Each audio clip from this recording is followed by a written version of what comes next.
nous accueille et la ville. Voilà. Où est l'architecte? Merci. Président de la section supérieure. Oui, Gabriel.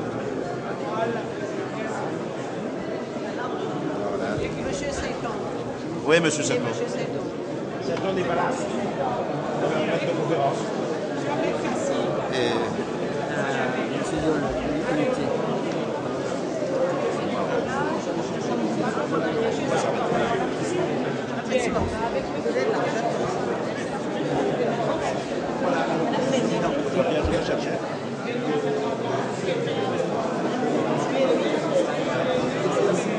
Voilà, je pense que... et puis les étudiants.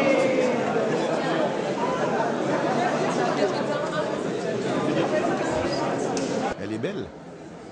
Elle est très éclairée, très lumineuse. Vous voyez, il y a le soleil qui entre. C'est une très belle architecture correspondant au paysage avec le volcan. Le volcan a été reproduit ici.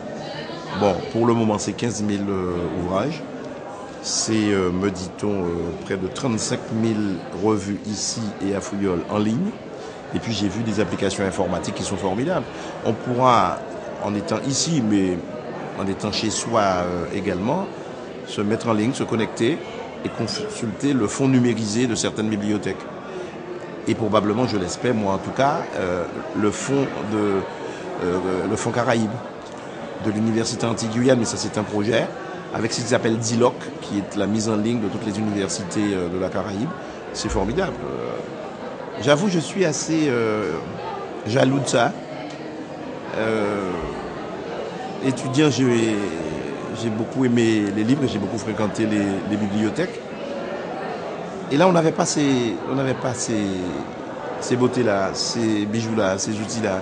On n'avait pas ces facilités-là, on n'avait pas ces prothèses-là que sont l'informatique et tous les logiciels, les progiciels appropriés. Donc, aujourd'hui, un étudiant a tous les moyens pour réussir.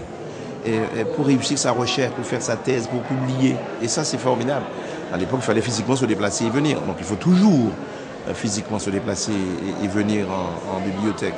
Mais c'est formidable. On a à disposition des fonds numérisés qui sont absolument fantastiques. Et donc, c'est beau. Moi, je pense que je prendrai le temps de venir ici.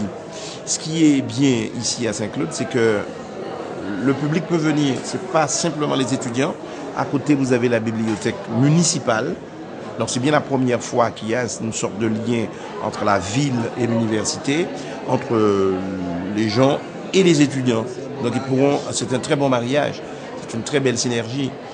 Ils pourront cohabiter, je l'espère harmonieusement, dans cette bibliothèque-là. Et moi, je me suis laissé dire que je peux venir. Vous pouvez venir, c'est les ceux qui nous regardent et qui nous écoutent, pourront venir s'inscrire. Ça va coûter, je crois, 32 € pour l'année, ce qui n'est pas cher. J'ai fréquenté beaucoup de bibliothèques, c'est pas cher, 32 € et vous pouvez emprunter des livres, accéder à des fonds numérisés, des bouquins en ligne, c'est formidable. Et donc je suis un président heureux. J'aime les livres, j'adore les livres. J'ai cité quelques écrivains dans mon propos. C'est une fenêtre ouverte sur le monde, un livre. Et on peut voyager en restant dans sa chambre avec un livre en main. Et donc j'ai une faiblesse encore pour le livre papier. Voilà, c'est les maladies de la tomate. Mais aujourd'hui, avec les tablettes numériques, on peut lire en ligne et aussi facilement qu'un livre support papier. Voilà. Donc je suis très heureux comme président. Un très grand moment pour l'UAG dans la mesure où nous inaugurons une nouvelle bibliothèque universitaire. Nous en avons déjà un certain nombre, quasiment une dizaine réparties sur les 3 territoires, Martinique, Guadeloupe et Guyane. Et je crois que cette bibliothèque universitaire, cette nouvelle bibliothèque universitaire apporte encore plus de crédit, je dirais, au sérieux et à l'engagement de l'université pour je dirais, accroître le champ du savoir, particulièrement chez nos étudiants. D'autant que nous disposons de matériel sophistiqué, les étudiants peuvent travailler en ligne, peuvent avoir accès à des centaines d'ouvrages en ligne, des manuscrits même très anciens, ils n'auront plus besoin de se déplacer pour y avoir accès. Et j'avoue que je suis particulièrement fier de pouvoir disposer de cet outil, d'autant que c'est le fruit d'un partenariat étroit avec la région Guadeloupe qui nous a toujours soutenus et qui continue à nous soutenir depuis un certain temps.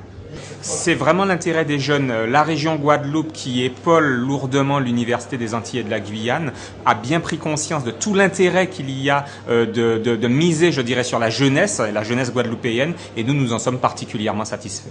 L'université est en train de se développer, comme vous le voyez. Le camp Jacob est en train de prendre son essor. L'université sur les deux autres pôles, celui de la Martinique et celui de la Guyane, est en train de faire peau neuve progressivement. Et je crois que, puisque nous fêtons nos 30 ans cette année, c'est une très bonne chose. Particulièrement utile pour un président de savoir qu'il a des partenaires solides, comme la région et avec le président Lurel, c'est particulièrement satisfaisant. Et ce qui est particulièrement satisfaisant, c'est de voir que on passe du projet à la réalisation concrète, et aujourd'hui c'est du concret. Toujours avoir de nouveaux projets, nous en avons un certain nombre encore avec la région Guadeloupe qui se concrétiseront dans les mois ou dans les années à venir. L'État bien évidemment, l'État nous soutient aussi, mais c'est vrai que notre partenaire, la prioritaire depuis quelque temps, c'est vraiment la région qui est très attentive à la notion de développement territorial, et puisque nous avons un projet qui s'appelle l'Université pluriterritoriale, la région est vraiment un de nos partenaires privilégiés.